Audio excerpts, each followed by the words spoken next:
Oke, kita akan belajar tentang peluang kejadian majemuk. Ya, mari kita bahas peluang kejadian majemuk. Oke, ini targetnya kalian boleh baca sendiri. Nah, peluang kejadian majemuk anak-anak kita akan bahas ya. Apa sih peluang kejadian majemuk? Sebelum itu kita lihat dulu peluang kejadian tunggal. Ya, peluang kejadian tunggal itu hanya terjadi satu kejadian. Ya, contohnya kejadian munculnya mata dadu genap. Jadi hanya ada satu kejadian tuh, ya. Sedangkan kalau peluang kejadian majemuk itu adalah eh, kejadian yang terdiri dari dua atau lebih kejadian yang terjadi secara bersamaan, ya. Jadi ada lebih dari satu kejadian yang terjadi bersamaan. Biasanya dia menggunakan kata penghubung dan serta atau. Ya, mari kita lihat contohnya. Misal contohnya pertama, pada pelemparan satu dadu, kejadian munculnya dadu genap dan dadu kurang dari 3. Ini ada dua kejadian. Yang pertama, kejadian munculnya dadu genap. Yang kedua, kejadian munculnya dadu kurang dari 3. Oke, bisa ya sampai sini? Nah, contoh yang kedua ini sama anak-anak. Kejadian munculnya dadu genap atau dadu kurang dari 3. Ya, jadi lihat peluang kejadian majemuk itu ada dua atau lebih kejadian yang terjadi bersamaan. Oke, maka sekarang Ibu Olvin minta silakan anak-anak tuliskan di buku masing-masing. Berikan satu contoh peluang kejadian tunggal dan satu contoh peluang kejadian majemuk. Oke, ditulis di catatan masing-masing. Boleh di pause dulu. Oke, kita lanjut. Nah, sekarang mari kita lihat apa perbedaan dan serta atau. Ya, ketika di sini dibilang kejadian munculnya mata dadu genap dan mata dadu kurang dari 3 itu akan berbeda dengan peluang kejadian munculnya dadu genap atau mata dadu kurang dari 3. Ya, mari kita cek apa sih perbedaannya. Untuk peluang kejadian mata dadu genap, kita tulis dulu ya, peluang mata dadu genap itu ada apa aja, kejadian munculnya mata dadu genap itu apa saja anggotanya. Misal Ibu Olvin misalkan A itu adalah kejadian munculnya, di sini aja ya nggak apa-apa ya. A itu adalah kejadian munculnya mata dadu genap. Apa saja anggota A anak-anak? Anggota himpunan A ada 2, 4, dan 6 ya. Lalu yang B itu adalah kejadian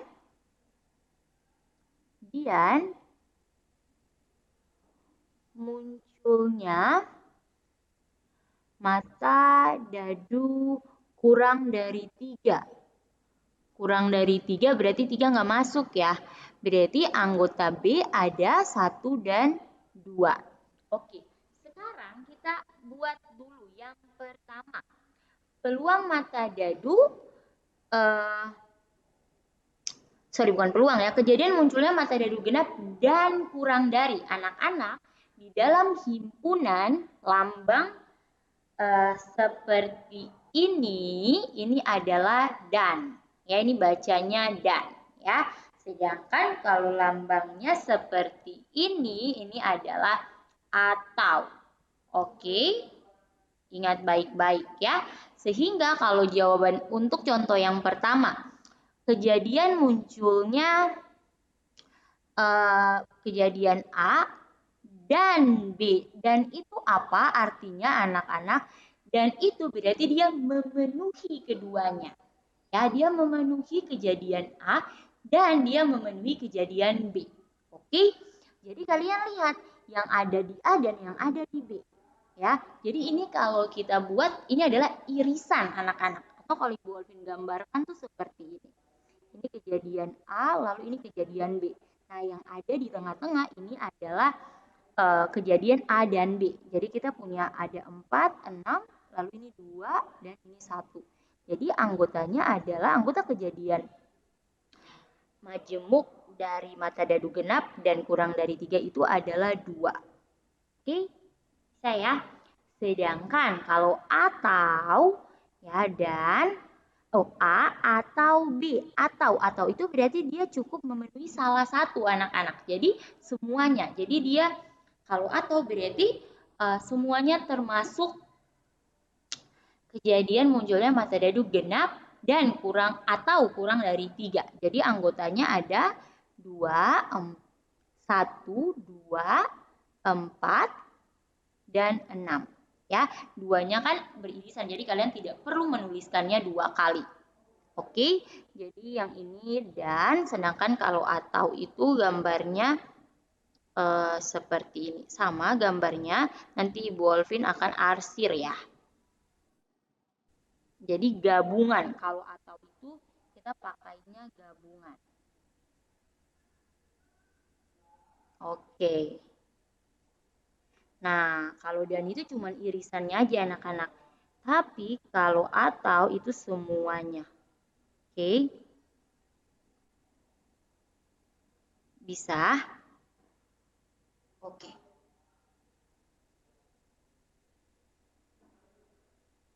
Bisa ya? Oke, kalau sudah bisa, coba kalian Ibu Alvin akan kasih satu contoh soal. Oh, nggak usah deh, karena Ibu Alvin belum siapkan soalnya ya. Oke, nggak usah, nggak apa-apa, kita lanjut aja. Oke, kita lanjut ya. Nah, sekarang mari kita belajar untuk menentukan sebentar. Kejadian majemuk anak-anak, ini ada beberapa jenis kejadian majemuk yang akan kita pelajari. Yang pertama, kita akan belajar peluang kejadian majemuk. Yang pertama kita pelajari itu adalah kejadian bersyarat. Lalu ada yang namanya kejadian saling bebas. Lalu yang terakhir ada yang namanya kejadian saling lepas. Hari ini kita akan belajar kejadian bersyarat. Oke, mari kita bahas. Peluang kejadian bersyarat. Apa itu kejadian bersyarat, anak-anak? Dua kejadian disebut kejadian bersyarat jika kejadian pertama mempengaruhi munculnya kejadian kedua. Ya, kalau kalian lihat tadi, yang Ibu kasih contoh yang dan atau itu dia tidak saling mempengaruhi ya. Jadi itu bukan kejadian bersyarat, anak-anak. Contohnya apa, Ibu Olvin? Contohnya apa kejadian bersyarat? Mari kita lihat. Misalnya, ada di dalam sebuah kotak itu ada terdapat 6 kelereng merah dan 4 kelereng biru. Nah, jika diambil 2 buah kelereng satu persatu tanpa pengembalian, ini adalah kejadian bersyarat. Kenapa? Kalau kamu sudah ambil satu, nggak kamu kembaliin, ya, dia akan mempengaruhi peluang kejadian berikutnya ketika kamu ambil satu benda lagi. Ya, jadi kejadian pertama mempengaruhi munculnya kejadian kedua. Oke? Langsung saja kita lihat contoh soal dan cara menghitungnya, menghitung peluangnya anak-anak ya. Jadi di sini diambil 2 buah kelereng satu persatu tanpa pengembalian. Diminta tentukan peluang tentukan peluang kelereng yang terambil itu berturut-turut kelereng merah dan biru. Jadi pertama terambil merah, yang kedua terambil biru. Oke? Oke, mari kita bahas ya. Jadi di sini kita akan menghitung peluang kejadian bersyarat. Nah, untuk menghitung peluang kejadian bersyarat, anak-anak, kita harus hitung satu persatu. Ya, kejadian pertama baru kejadian kedua. Kenapa Ibu Olvin? Karena munculnya kejadian pertama mempengaruhi munculnya kejadian kedua. Mari kita cek anak-anak. Pertama, di sini munculnya kelereng merah dulu ya. Terambilnya satu kelereng merah. Mari kita tentukan dulu ruang sampelnya. Masih ingat ya rumus peluang ya. Rumus peluang. Peluang kejadian atau PK itu akan sama dengan, nanti K-nya bisa ganti jadi A, B, C, D terserah. Sama dengan N K per NS ya, jumlah kejadian tersebut dibagi dengan jumlah ruang sampelnya. Di sini ruang sampelnya berapa anak-anak? Ruang sampel berarti semua kelereng yang ada. Maka di sini NS-nya itu ada 10 ya. Sedangkan NK-nya ada NA ya, peluang kejadian terambilnya kelereng merah ya. Kita cek. Kelereng merah itu NA ya. Nah, A-nya ada berapa anak-anak? Kelereng merahnya ada berapa? Hitung aja, ada 6 ya. Oke, maka peluang kejadian terambilnya kelereng merah sama dengan NA per NS. Sama dengan 6 per 10. Ini adalah peluang terambilnya satu kelereng merah. Ya, ini karena sebenarnya kalian bisa pakai kombinasi ya anak-anak ya. Kalian bisa pakai kombinasi, tapi ini kenapa bisa langsung aja karena cuma diambil satu anak-anak. Kalau seandainya kita pakai kombinasi pun, kalian bisa dapat nanti NS-nya berarti kombinasi 1 dari 10 ya. Kombinasi, oke 10,1. Ini hasilnya adalah 10, sedangkan NA-nya juga sama, kombinasi 6 dari 1. Karena kita cuma ambilnya 1. Oke? Masih ingat ya? Nah, oke. Tapi dalam soal ini kamu mau pakai kombinasi atau langsung juga nggak masalah karena ini kita cuma ambil 1 ya.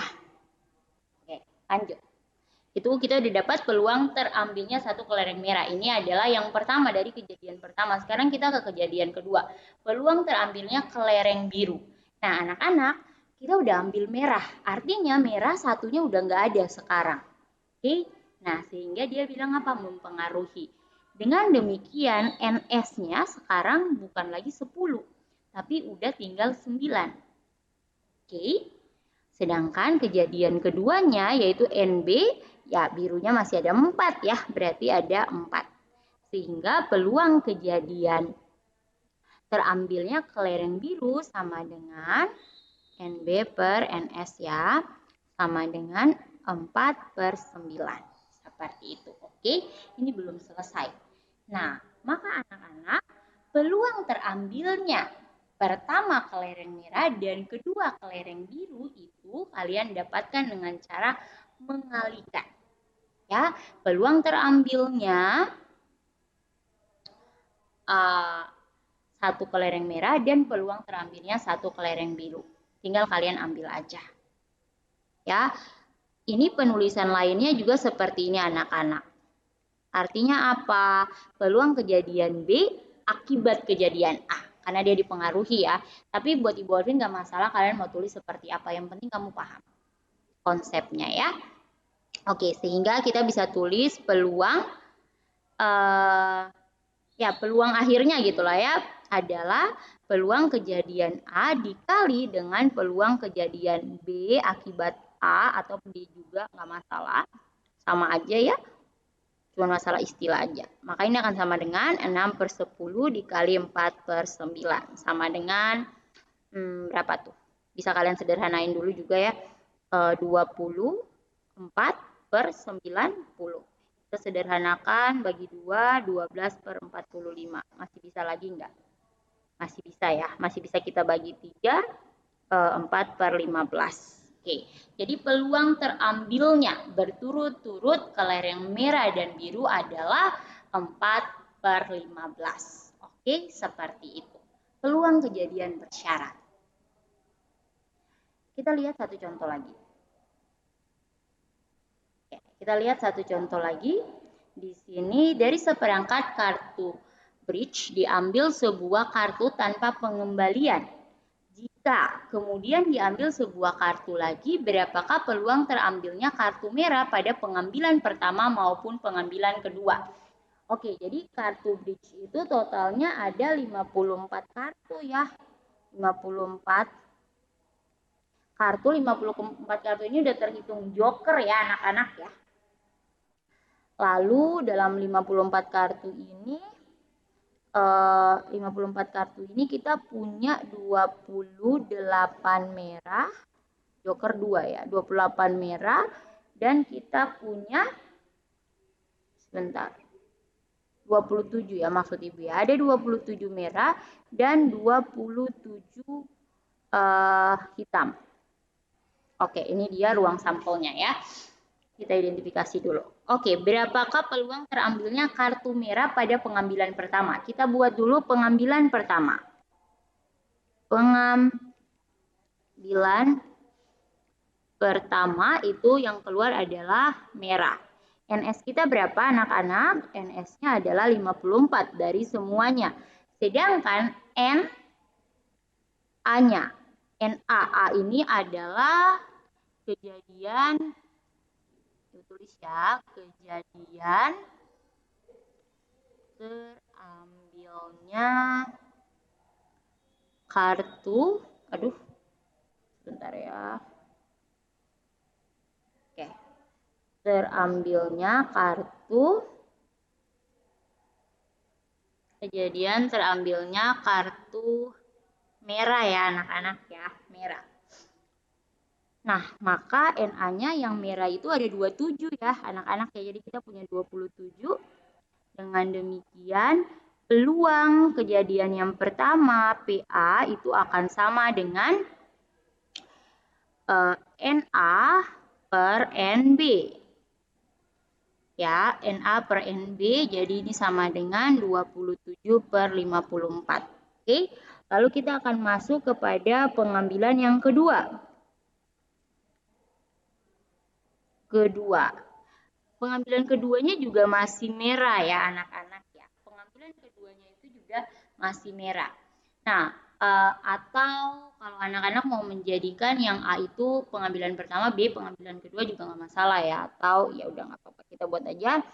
NS-nya sekarang merahnya udah diambil satu ya. Ingat, merahnya udah diambil satu terus nggak dikembaliin. Berarti sekarang merahnya cuma tinggal 26 anak-anak. 26 ya. Sedangkan ini masih NA ya karena masih sama terambilnya merah ya, nggak masalah. Oke, yang intinya adalah pengambilan pertama kali pengambilan kedua nanti ya peluangnya. NA-nya sekarang tinggal NS-nya bukan 26 ya anak-anak ya, tapi 53. Salah Ibu Alvin.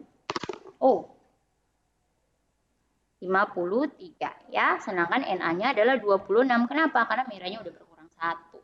Sehingga peluang kejadian terambilnya merah setelah pertama juga terambil merah adalah 2NA per NS. NS yang baru ya, sama dengan 26 per 53. Dengan demikian, peluang terambilnya ya, peluang terambilnya merah pada kedua pengambilan adalah, ini kita buat aja P sama dengan PA dikali PA, peluang terambilnya merah setelah pertamanya juga merah ya. 27 per 54 dikali 26 per 53, ini tinggal anak-anak hitung aja. Atau kita bisa sederhanakan 1 per 2 dikali 26 per 53, ini bisa sama dengan 13 per 53, seperti itu ya. Intinya apa Ibu Olvin? Untuk peluang kejadian bersyarat, cari dulu pengambilan pertama, cari dulu peluang pengambilan pertama ya, lalu cari peluang pengambilan kedua. Di mana pengambilan kedua ini pasti ada yang berubah jika tidak ada pengembalian ya. Jadi baca soalnya baik-baik, oke?